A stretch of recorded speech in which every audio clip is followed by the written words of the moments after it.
My name is Susanna Rossi, and at 34 years old I found myself standing in the warm, fragrant heart of my own dream, a place I had built with my own two hands, my own savings, and the shattered pieces of my old life. For years, I was the daughter who was never good enough, the culinary mind deemed too sentimental for the legendary Rossi's Roma restaurant chain my family had ruled for 3 generations. But the night my mother, the formidable matriarch of that empire, tried to crush my nascent bistro by planting her corporate flag on my very street, she inadvertently handed me the key to a 70-year-old secret. It was a secret tucked away in the brittle pages of a leather-bound diary, a story that held the power to be either my ultimate salvation or my most public ruin. What she banked on was our family's great-grandmother's secret sauce. What she didn't know was that I was about to serve the truth.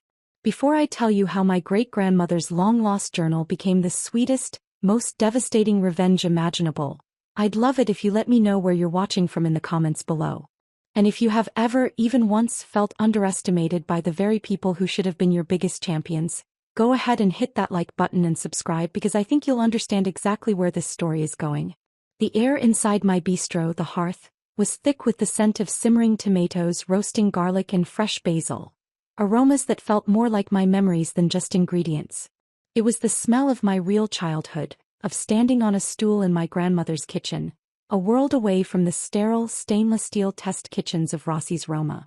Tonight was the grand opening, the culmination of a year of relentless work, fear, and a burning, desperate hope.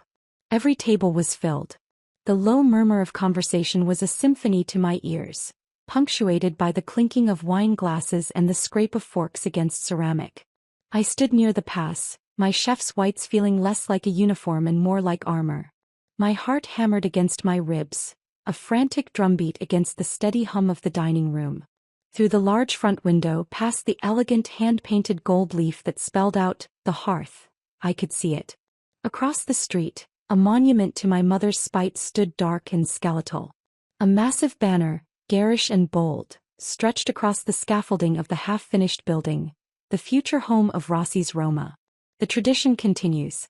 Coming soon. They hadn't even broken ground a month ago, but the announcement had been a media blitz, a shark circling my little lifeboat. My mother, Isabella Rossi, had timed it perfectly to overshadow my opening. To remind me and the entire city that I was nothing more than a footnote in her grand narrative. My sous chef and best friend Marco came to stand beside me, wiping his hands on his apron. He followed my gaze to the construction site. "Don't let her live rent-free in your head tonight, Susie," he said, his voice a low growl. "Tonight is about this place. About us." He was right, but it was hard. It was like trying to ignore a screeching alarm. My gaze drifted from the window to a small, unassuming glass display case near the host stand. It was locked. Inside, resting on a bed of black velvet, was a worn leather diary. It was small, its pages yellowed and fragile, the ink faded to a soft brown. It looked like a simple antique, a piece of decor. But I knew it was a bomb, and the timer was set for dessert. Growing up a Rossi was like being born into a mythology. The story was told and retold at every family gathering, in every magazine profile, in the very marketing materials that wallpapered our restaurants. It was the tale of Marco Rossi Sr. and his wife, Ilera, poor immigrants who arrived with nothing but a dream and a secret family recipe for a tomato sauce so divine it could make angels weep. With that sauce they built an empire. Rossi's Roma wasn't just a restaurant. It was a testament to the Italian-American dream. I loved that story. I breathed it in. But I always felt like an outsider in it. My older brother Leo was the heir apparent.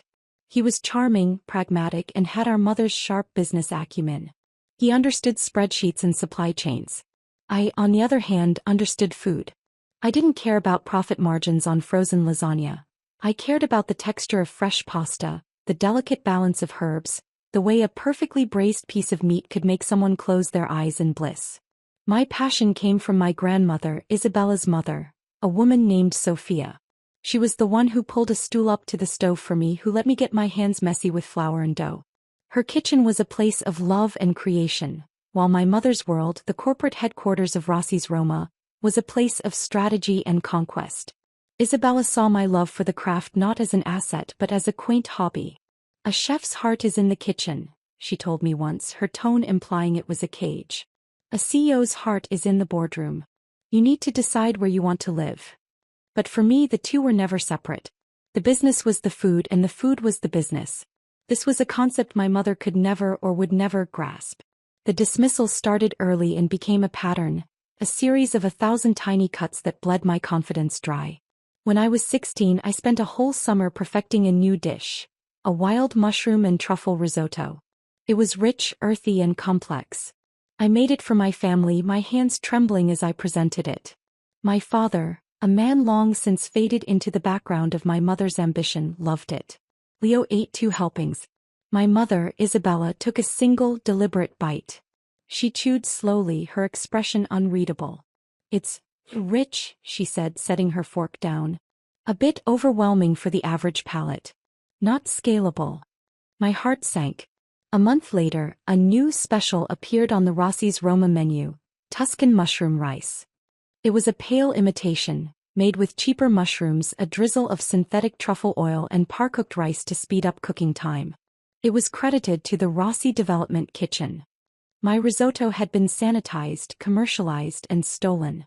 When I confronted her, she waved a dismissive hand. "Don't be so dramatic, Susanna. It's called inspiration. That's how a business grows." Years later, after graduating from a prestigious culinary institute, I won a regional award for culinary innovation. I had developed a technique for flash-infusing oils, creating intense flavors that were both modern and deeply rooted in tradition. The local papers wrote a small piece about it. I brought the article home, folded neatly, and showed it to my mother, a foolish, hopeful part of me still seeking her approval. She glanced at the headline and then back at her quarterly reports. "That's nice, dear," she said, her eyes never leaving the profit and loss statement. "A small competition is a world away from running a national chain with 97 locations. Consistency is what matters in the real world, not creativity." Her words were like a douse of cold water. It didn't matter what I achieved on my own. It was only valuable if it could be quantified and replicated across an empire. The message was clear. My individual talent was a novelty, not a cornerstone. My brother Leo absorbed this lesson perfectly. He was my mother's echo. When I was finally given a junior executive role in the company, I spent months putting together a proposal to transition our supply chain to locally sourced, seasonal produce. I had data, projections, and a list of farm partners. I argued that it would not only improve the food quality astronomically but would also be a powerful marketing tool, a return to the authentic roots we were always preaching about. I presented it in the boardroom. Leo didn't even wait for me to finish. "It's a logistical nightmare, Susie," he said, shaking his head with an air of patronizing wisdom. "And the cost variance is unacceptable. Our brand is built on the promise that a lasagna in Ohio tastes exactly like a lasagna in California. Your farm-to-table fantasy jeopardizes that." My mother nodded in agreement. "Leo is right. It's about the brand, not the beetroots." The proposal was dead on arrival. 3 months later, Leo was promoted to vice president of operations. His big achievement? Sourcing a new, cheaper brand of canned tomatoes from an overseas supplier that saved the company 4% on ingredient costs. The quality of the famed secret sauce dipped noticeably, but the profit margins had never been better. Customers who had been eating at Rossi's for decades began to complain online that something had changed, that the sauce tasted tired, metallic. My mother dismissed them as a vocal minority who are resistant to change. She saw only the black ink on the ledger. The breaking point wasn't a single event, but the culmination of this philosophy, a moment where her brand protection clashed so violently with my own ethics that there was no ground left for me to stand on. A trusted kitchen manager from our Chicago location called me in a panic. He was a veteran, a man who had worked for us for 30 years. He told me our main cheese supplier, a massive dairy conglomerate, was sending them product that was consistently close to its expiration date, and he suspected some of it was being relabeled. He'd had several cases of spoilage. He'd flagged it through the official channels, but his report was buried by Leo's department to avoid disrupting a key vendor relationship. I flew to Chicago on my own dime. I took samples, had them independently tested, and compiled a dossier of evidence. It was damning. The supplier was cutting corners, and it was a potential health and safety disaster waiting to happen. I walked into my mother's office, the file feeling like a lead weight in my hands. I laid it all out for her. The lab results, the manager's testimony, the shipping manifests. I expected shock, anger at the supplier. Instead, I saw a flicker of annoyance in her eyes. Annoyance at me. She listened in silence, her fingers steepled. When I finished, she was quiet for a long moment. I see, she said, her voice dangerously calm. This is a delicate situation. Delicate. I was incredulous. Mother, they're sending us rotten cheese. We could make people sick. We need to cut ties, recall the product, and probably alert the FDA. She looked at me as if I were a child who had just suggested setting the house on fire. Don't be naive, Susanna. Public recall? An FDA investigation? The media would crucify us. It would damage the brand immeasurably. Think of the stock price. What about the people who eat our food? I asked, my voice rising. Don't they matter more than the stock price? The brand is what feeds this family, she replied, her voice turning to ice. It is what gives us everything we have. You will go back to the Chicago manager and tell him to handle this internally. Dispose of the bad product quietly. I will have a word with the supplier's CEO. We will get a hefty rebate. But this does not go public. Understood. I stared at her, the chasm between us suddenly gaping and infinite. It wasn't about family or food or legacy. It was about a corporate entity, an abstraction she valued more than the well-being of her own customers, more than the integrity I thought our name was supposed to represent. No, I said, my voice quiet but firm. I can't do that. It's wrong. That single word sealed my fate. The final confrontation didn't happen in her office. It happened 2 days later in the main boardroom on the top floor of Rossi Tower. The summons had been formal, an email from her assistant. When I walked in, my mother and Leo were seated at the far end of the long, polished mahogany table. 2 other board members, old allies of my mother's, were there as well. It felt less like a meeting and more like a tribunal. There were no pleasantries. My mother got straight to the point, her voice as cold and hard as the marble floors in the lobby. Susanna, your actions regarding the vendor issue in Chicago were a direct contravention of a corporate directive. You have demonstrated a fundamental misunderstanding of your role here. My role was to protect this company, I countered, my hands clasped tightly in my lap to stop them from shaking. And our customers. Your role, she snapped, was to follow orders. Your sentimentality is a liability. It always has been. You get bogged down in the minute details, in the romantic notion of cooking, and you fail to see the big picture. This business isn't a quaint little trattoria. It's a machine, and it requires operators who are decisive and unsentimental. Leo stared at the table, his face a carefully blank mask. He wouldn't meet my eye. He was the good soldier, the one who understood. I've discussed this with the board, my mother continued, gesturing to the silent men beside her. And we are in agreement. You do not have the temperament or the judgment required for a leadership position at Rossi's Roma. Your emotionalism is a risk we are no longer willing to take. I felt the blood drain from my face. This was it. This was the moment I had subconsciously been dreading my entire life. What are you saying? I whispered, though I already knew the answer. I am saying, she said with no hint of regret, that I am terminating your employment, effective immediately. Human Resources has your severance package ready. Security will escort you from the building. The words hung in the sterile air. Terminating my employment. It was so clinical, so brutal. She wasn't just firing me from a job. She was amputating me from my own family, my own history. I looked at Leo, a desperate, pleading look. He finally glanced up, his eyes full of something I couldn't decipher. Pity? Guilt? Fear? But he said nothing. He just gave a tiny, almost imperceptible shake of his head. He would not save me. He would not even try. A man in a suit I didn't recognize appeared at the door. Security. My mother stood up, smoothing down her designer dress. It's for the best, Susanna. One day you might even understand. I didn't say a word. I just stood up, turned my back on them, and walked out of the room, leaving my entire life behind me at that polished table.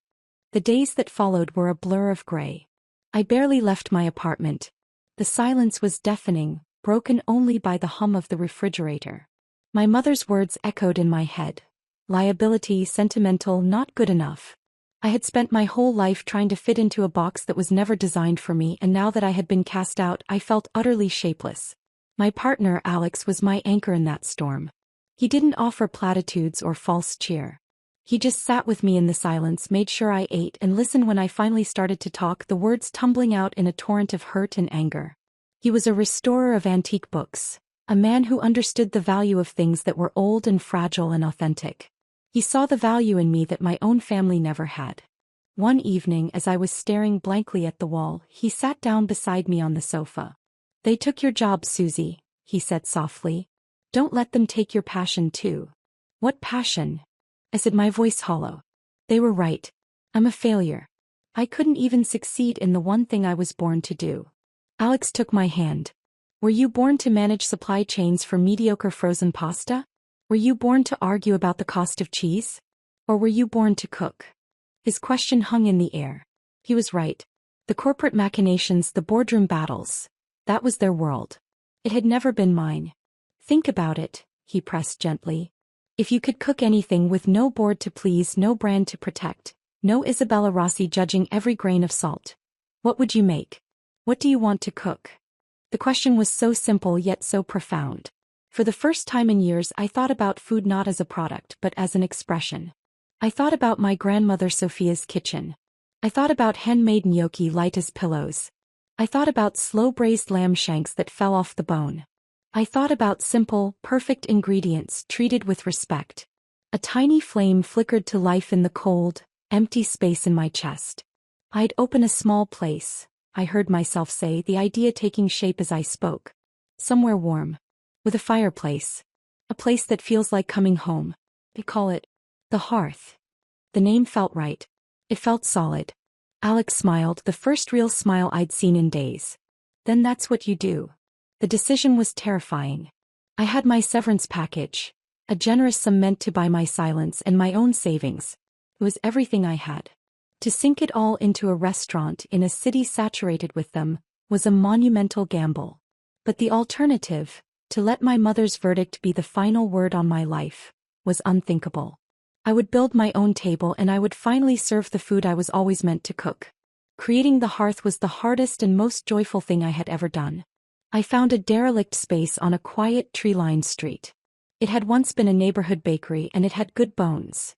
Exposed brick walls, high ceilings, and a beautiful wide-planked wooden floor hidden under layers of grimy linoleum. It was a wreck, but I could see its potential. I poured my life into it. I was there from dawn until long after dusk, covered in plaster dust and paint. Alex was there every weekend, patiently sanding down the old floorboards until they gleamed. The most unexpected blessing came a few weeks into the renovation. Marco, my friend and the former head chef at the Rossi's Roma flagship downtown, showed up at the site. He was still in his work uniform. He looked around at the chaos, then looked at me. "I heard what they did," he said, his voice tight with anger. "I can't work for them anymore, Susie. The place has no soul left. It's just a factory." He untied his apron, the one with the embroidered Rossi's logo, and threw it into a dusty corner. "So, you need a sous chef?" Tears welled in my eyes. I couldn't afford to pay him what he was worth, not yet. But he just waved it off. "We'll make it work. I'd rather be broke and proud of what I'm cooking than rich and ashamed." With Marco by my side, the kitchen began to take shape. We designed it ourselves, every inch of it. There were no shortcuts, no compromises. We installed a wood-fired oven that became the centerpiece, the heart of the hearth. The whole process was a study in contrast. Rossi's Roma was about efficiency and replication. Our bistro was about craftsmanship and care. Their kitchens were silent, sterile labs. Ours was filled with music, laughter, and the constant friendly arguments of two chefs who were deeply passionate about their craft. It was everything my mother's empire was not. Small, personal, and built on a foundation of genuine love. The diary came into my life by chance, a forgotten relic of a forgotten task. My grandmother Sophia had passed away 2 years prior. My mother, ever unsentimental, had quickly cleared out her house but had left a few boxes in a long-term storage unit, a task she had deemed low priority, and had never gotten around to finishing. The monthly bills for the unit were still coming to the old family address. And with nothing but time on my hands before the restaurant build-out began, I decided to handle it. The storage unit was cold and smelled of dust and time. It was filled with the ghosts of my grandmother's life, stacks of old photographs, neatly folded linens that still smelled faintly of lavender, her collection of vintage cookbooks. In the very back, under a heavy wool blanket, was a small, stout trunk bound with leather straps. I assumed it was more of her things. I paid the final bill, closed the account, and took the trunk back to my apartment, where it sat in a corner for weeks, a silent witness to my frantic efforts to get the hearth off the ground. It wasn't until a particularly exhausting night, when a plumbing issue had set us back a week and my budget was stretched to its breaking point, that I finally decided to open it. I was looking for a distraction, a brief escape. I unbuckled the stiff leather straps. The trunk wasn't full of my grandmother Sophia's belongings. The first thing I saw was a small, framed photograph of a woman I didn't recognize, with kind eyes and hair swept up in a 1950s style. Beneath it was a small leather-bound book. I picked it up. The leather was soft and worn, the cover blank. I opened it to the first page. The handwriting was an elegant, looping cursive, and the inscription made my breath catch in my throat. It read, Elara Rossi. My great-grandmother. The matriarch of the myth. The woman whose face was on the vintage labels of the secret sauce. I had never seen a single personal item of hers. My grandfather, Marco Sr., had passed away before I was born, and Elara not long after. My mother had curated their legacy so carefully, displaying only the official sanctioned artifacts of their success. This diary felt forbidden, a piece of unapproved history. Just as the hearth was nearing completion, the first whispers of my new venture began to spread. A local food blogger, one known for championing independent restaurants, did a small preview piece about the rising of the hearth, focusing on my vision of authentic handcrafted Italian food. She mentioned my name, my history with Rossi's Roma, and framed it as a bold new chapter. The article was a small victory, but it was enough to get my mother's attention. I imagine she saw it not as her daughter's success, but as an act of public defiance. Her response was swift and brutal. It didn't come in a phone call or a text. It came in a press release blasted to every major news outlet in the city. Rossi's Roma, the nation's premier name in Italian dining, is proud to announce a bold expansion with a new flagship location on the prestigious Elm Street. My street. This new restaurant, the release continued, will honor our roots, returning to the very heart of our legacy. It will be a showcase for the recipe that started it all, our beloved great-grandmother Elara's secret sauce. The message was unmistakable. It was a direct, public, and overwhelming show of force. She was going to build a monument to her empire directly opposite my tiny bistro. She was going to use the full weight of her marketing machine, her money, and our family's hallowed secret recipe to crush me into oblivion before I even had a chance to serve my first customer. It was a declaration of war. That night, I sat in my quiet apartment, the press release glowing on my laptop screen, feeling a cold, heavy dread settle over me. It was a hopeless fight. How could my little hearth compete with the Rossi's Roma juggernaut? My mother wasn't just going to compete with me. She was going to erase me. The news of my mother's planned assault sent me into a spiral of despair. All my work, all my hope felt like it was about to be pulverized. I was sitting on my floor, surrounded by invoices and blueprints, my head in my hands, when Alex came over and put the old leather diary in my lap. Maybe the answers are in the past, he said gently. Your great-grandmother was there at the beginning. Maybe she has something to say. With his encouragement, I began to read. Alex, with his bookstore's expertise, showed me how to handle the fragile pages, how to support the spine. We'd sit for hours in the evenings, me reading passages aloud while he listened, both of us piecing together a story that was vastly different from the one I'd been told my whole life. The diary began in 1952. Elara's early entries were filled with the anxieties and hopes of a young immigrant wife. She wrote about her husband, Marco Sr., a man consumed by a fierce, almost terrifying ambition. She described their tiny apartment, their struggles to make ends meet. And then she wrote about their one weekly joy, a visit to a tiny, perfect trattoria in their neighborhood called Belmonte's. It was run by a chef named Vittorio Belmonte. In her words, Vittorio was a genius. A man who cooked with his soul. He was kind and he and Elara became friends. She described his signature dish, a sugo di pomodoro that was, in her words, like bottled sunshine and memory. On October 12, 1953, she wrote, Vittorio was so kind today. I told him how Marco's latest venture had failed, How we were nearly out of money. He saw the worry in my eyes. He took me back to his kitchen and with a smile he walked me through his sugo recipe. His family's recipe, passed down for generations. Food is meant to be shared, Alara, he said. It is a bond. Make this for your husband. It will give him strength. He wrote it down for me on a slip of paper. A gift of pure friendship. I felt a chill run down my spine. The famous Rossi secret recipe was a gift. But the story didn't end there. The entries that followed turned dark. Alara wrote of her husband's excitement when he tasted the sauce. But it wasn't the excitement of a food lover. It was the excitement of a predator who had found its prey. Marco Sr. saw an opportunity. He started a rival cafe, selling a slightly modified version of Vittorio's sauce. Then, as his own business grew, he began a systematic campaign to destroy the man who had helped him. A November 1954 entry was written in a shaky, horrified hand. Marco is becoming a man I do not recognize. He hired men to stand outside Belmonte's, telling customers the place was infested with rats. He convinced the landlord, an old acquaintance, to double Vittorio's rent, knowing he could not pay. He is strangling him. And he is using Vittorio's own beautiful sauce as the weapon. He calls it Rossi's sauce, now. He laughs when he says it. When I confronted him, he told me it was just business.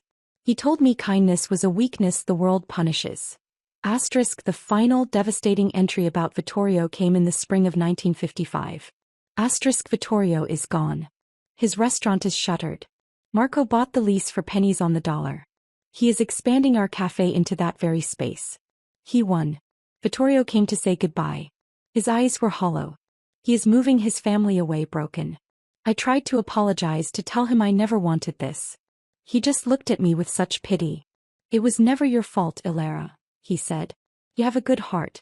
I hope your husband's ambition does not curdle it. I closed the diary, my hands trembling. The foundation of my family's empire, the source of all our wealth and prestige, was not a secret recipe. It was a stolen recipe. It was built on the ruins of a good man's life. My grandfather hadn't been a visionary, he'd been a thief. And my mother, who worshipped at the altar of his legacy, was about to launch a new temple to that lie, right on my doorstep. In that moment, the dread I felt was replaced by something else. A cold, hard, righteous anger. She wasn't just trying to crush my business. She was trying to crush me with a lie. And I was holding the truth in my hands. The grand opening night of the Hearth felt like the calm before a storm.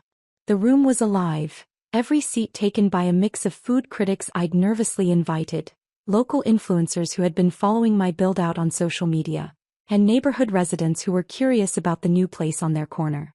The energy was a palpable thrum of excitement and anticipation. I moved through the dining room, a forced smile on my face, my heart pounding a frantic rhythm against my ribs. Alex was a calm presence at the front, managing the flow of guests with an easy grace, while Marco ran the kitchen like a seasoned general, his commands sharp and clear. "Everything is perfect, Susie," Alex whispered as I passed him, giving my hand a reassuring squeeze. "Breathe."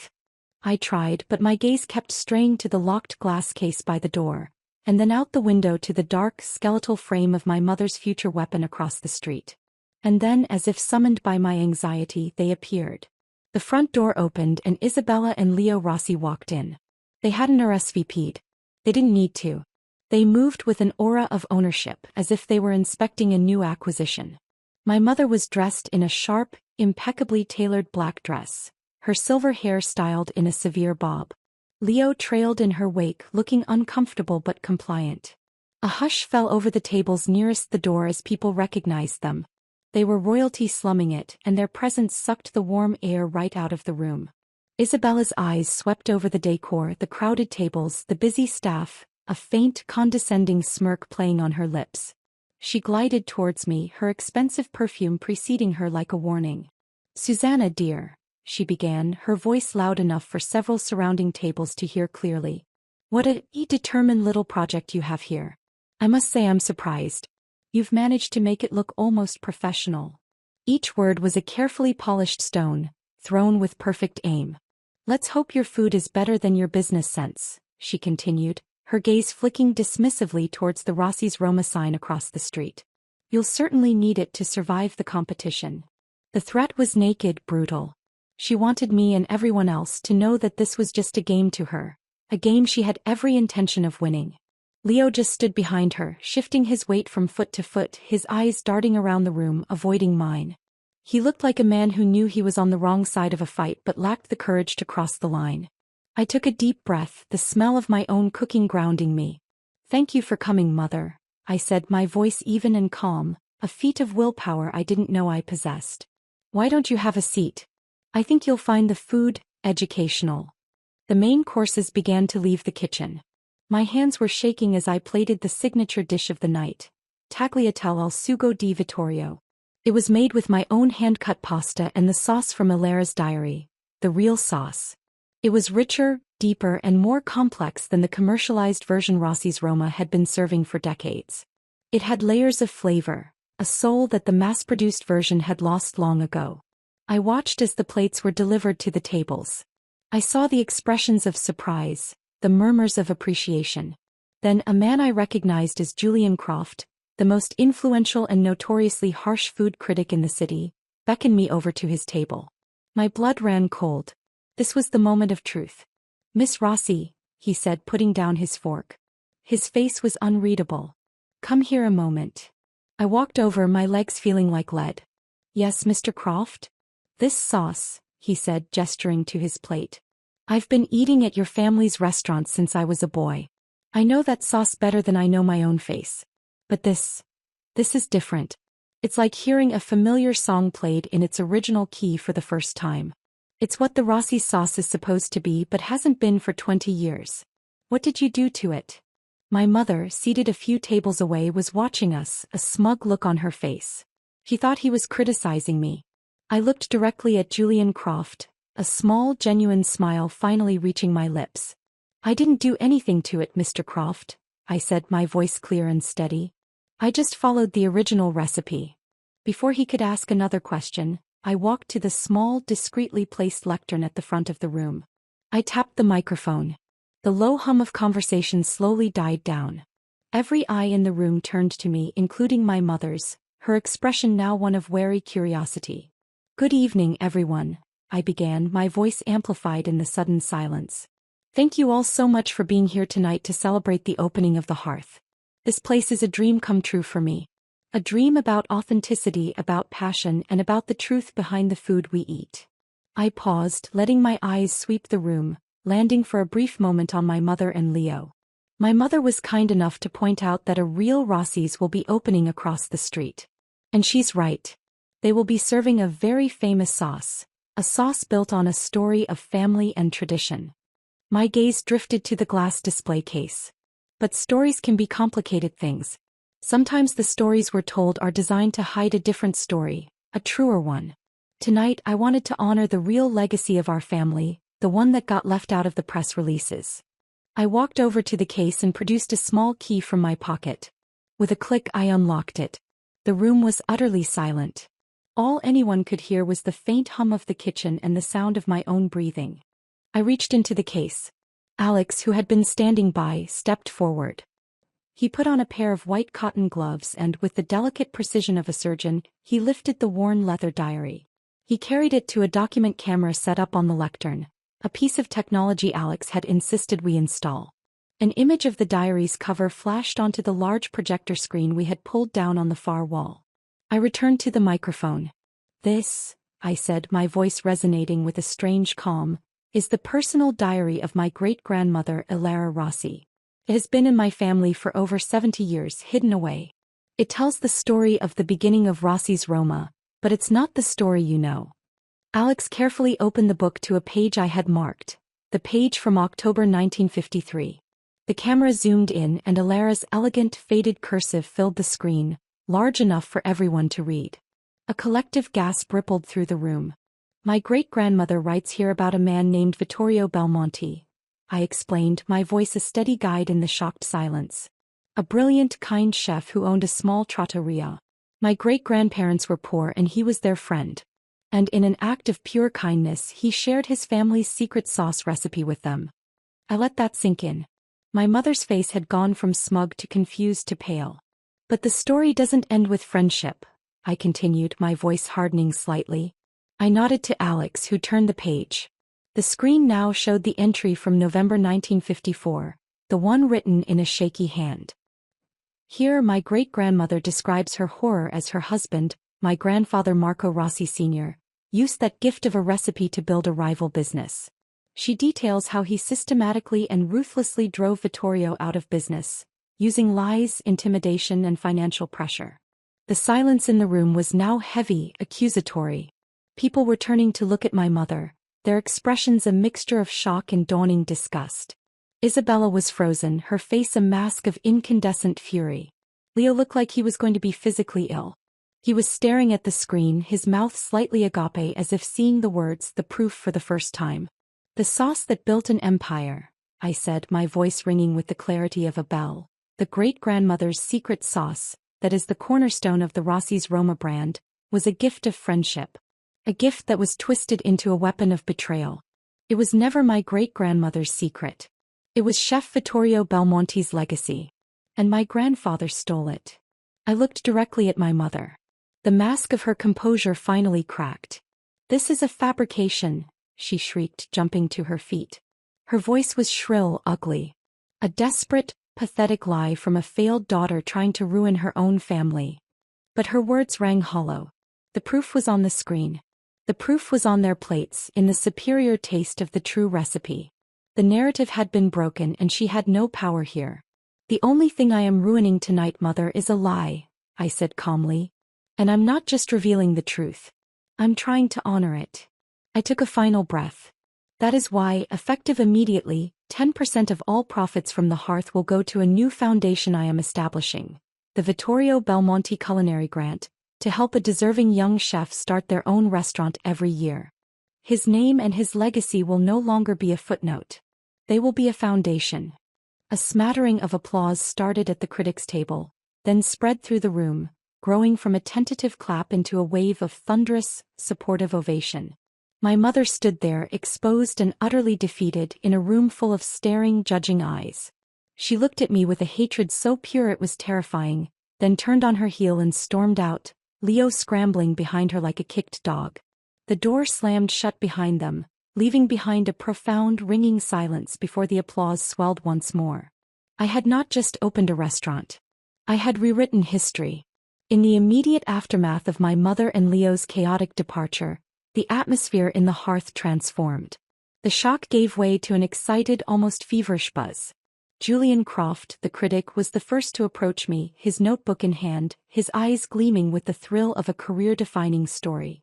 "Miss Rossi," he said, his voice laced with respect, "that was the most astonishing restaurant opening I have ever witnessed." My phone, which I'd left in my office, began to vibrate incessantly. Alex brought it to me, his face alight with a mixture of pride and awe.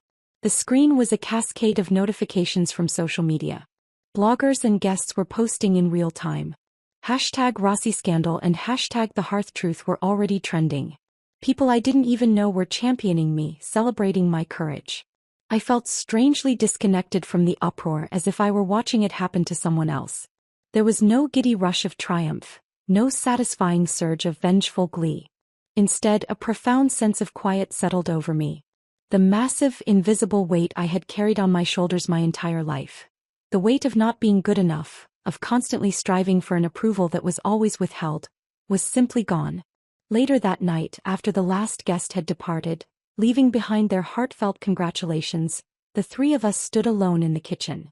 Marco, who had watched the entire showdown on a small monitor we'd set up, pulled me into a fierce, bone-crushing hug. "I knew you were a fighter," he roared, "but I didn't know you were a dragon slayer." I laughed, a real, unburdened laugh. Alex came and wrapped his arms around both of us. He looked at me, his eyes full of a love so deep it made my own eyes well up. "You did it," he whispered, his forehead resting against mine. I closed my eyes, savoring the peace, the silence, the rightness of it all. A single tear escaped and traced a path through the grime on my cheek. "No," I corrected him softly, opening my eyes to look at my two staunchest allies, my chosen family. "We did it." By morning the story was an inferno. Julian Croft's review was the talk of the town, but it was less a review of the food and more a piece of investigative journalism. "The hearth serves up a dish of truth, and it's a bitter pill for the Rossi empire," the headline blared. Every major news outlet picked it up. The narrative was irresistible. The scorned daughter, the corporate deceit, the 70-year-old secret revealed. Rossi's Roma's corporate communications department was in chaos.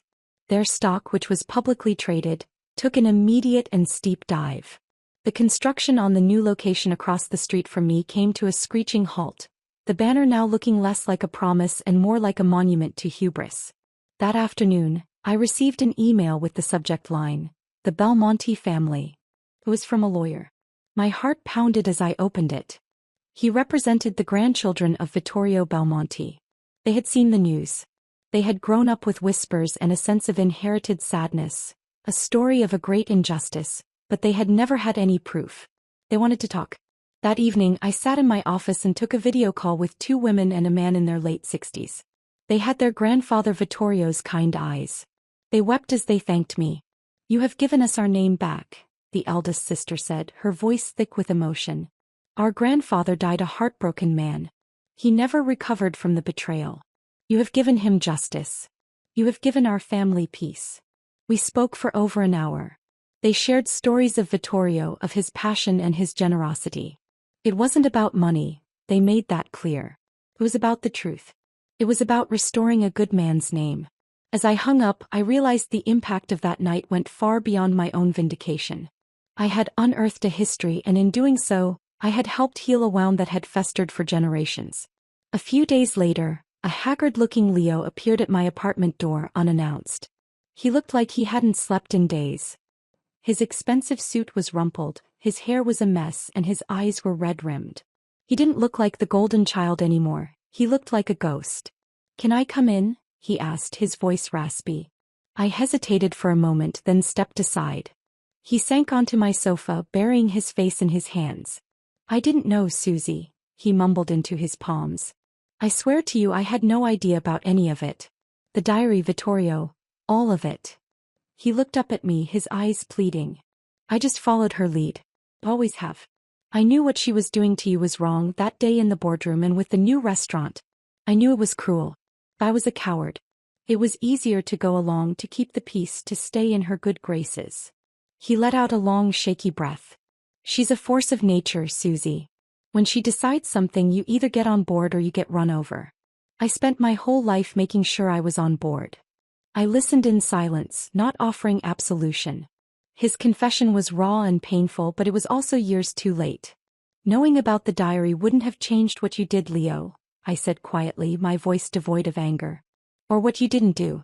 You stood by and watched her try to destroy me. You stood by while she belittled me for years. The diary is just the reason, but the behavior has always been there." He flinched, but he nodded, accepting the truth of my words. "I know," he whispered. "I'm so sorry, Susie. For everything." It was the first real apology he had ever given me. It wasn't enough to erase years of complicity, but it felt real. "What about her?" I asked. "Where is she?" "She's locked herself in the penthouse," he said, shaking his head. "She's not speaking to anyone. Not me, not the board. The company is hemorrhaging. She built her whole identity on grandfather's legacy, on that myth. You didn't just expose a lie, Susie. You shattered her entire world. I don't think she knows who she is without it." For the first time, I felt a flicker of something for my mother, not pity, but a sad understanding of the prison she had built for herself. "This is a start, Leo," I said finally. "This conversation. But that's all it is. The road back to any kind of real sibling relationship would be long, and it would be on my terms now." He understood. He simply nodded and left, leaving me alone with the quiet, unfamiliar feeling of a dynamic that had finally and irrevocably shifted in my favor. 1 year can change everything. A year after its explosive opening, the Hearth was no longer just a restaurant. It was an institution. We were booked solid for months in advance. We'd received a prestigious national award not just for the food but for our business ethics. The story had become a parable in the culinary world. I was no longer Susanna Rossi, the failed daughter. I was Chef Rossi, the woman who built her house on a foundation of truth. Across the street, the skeletal remains of the failed Rossi's Roma flagship had finally been torn down, a public admission of defeat. The corporation itself had been forced into a massive, painful restructuring. They were a brand in crisis, their attempts at a new transparent image ringing hollow to a public that now knew the sordid story behind the sauce. The first recipient of the Vittorio Belmonte Culinary Grant, a talented young woman from a low-income background with a fiery passion for sustainable cooking, was already making waves with her pop-up restaurant. Seeing her thrive, seeing Vittorio's name attached to something so full of hope and new beginnings, was more satisfying than any award or glowing review. My relationship with Leo was a slow, careful reconstruction. He had left the family business and was trying to find his own way, working for a small food charity. He was quieter now, more thoughtful. We had coffee once a week. We didn't talk much about our mother. We were building something new just for us on the rubble of the old. Then the call I had been expecting for a year finally came. It was my mother's assistant. Isabella Rossi was requesting a meeting. Not at a sterile corporate office or a neutral location, but at the hearth. She wanted to meet on my turf. I agreed. She arrived for lunch on a Tuesday when the restaurant was closed to the public. She looked smaller than I remembered, diminished. The armor of her power and certainty was gone, replaced by a brittle fragility. She walked through my dining room, her eyes taking in every detail. She sat at the table I indicated, the best one in the house, with a view of the open kitchen. We sat in silence for a long moment. Finally she spoke, her voice low and strained. "The restaurant is beautiful, Susanna." "Thank you," I said. "This is what I tried to tell you I could do." "I know," she said, and the admission seemed to cost her dearly. She fumbled with her purse, avoiding my eyes. "What you did, it was devastating to the business. To the family name." The blame was still there, a ghost in her words. "I exposed a lie, Mother. The devastation was a consequence of that lie, not of the truth." She finally looked at me, and her eyes were filled with a confusing mix of resentment and something that looked like regret. "Your grandfather. He was a hard man. He did what he felt he had to do to survive, to build something for us. He destroyed another man to do it," I said, my voice gentle but firm. "He built an empire on a foundation of cruelty. You chose to worship that legacy. You chose to continue it." She had no answer for that. She sighed, a sound of deep, weary defeat. "I'm sorry," she said. The words were quiet, almost inaudible. "I'm sorry for not seeing you. For not understanding. I was wrong to fire you. I was wrong to try and compete with you." It was the apology I had craved for years. But hearing it now, I felt a strange sense of detachment. The words I had needed to heal myself were no longer in her possession. I had found my own healing. I didn't need her absolution anymore. "I accept your apology, Mother," I said, and I meant it. The anger had long since faded, leaving only a sad clarity. "But you need to understand. I'm not the same person you fired. The hearth is built on truth. That's a foundation you never understood. Our relationship can't be what it was because I am no longer willing to be the person I was." I was setting a boundary, perhaps the first real one of my life with her. There was a glimmer of something in her eyes. Not anger, but perhaps a flicker of grudging respect. The future between us was uncertain, a blank page. But for the first time I felt like I was the one holding the pen. Looking back now, I see that I never set out to get revenge.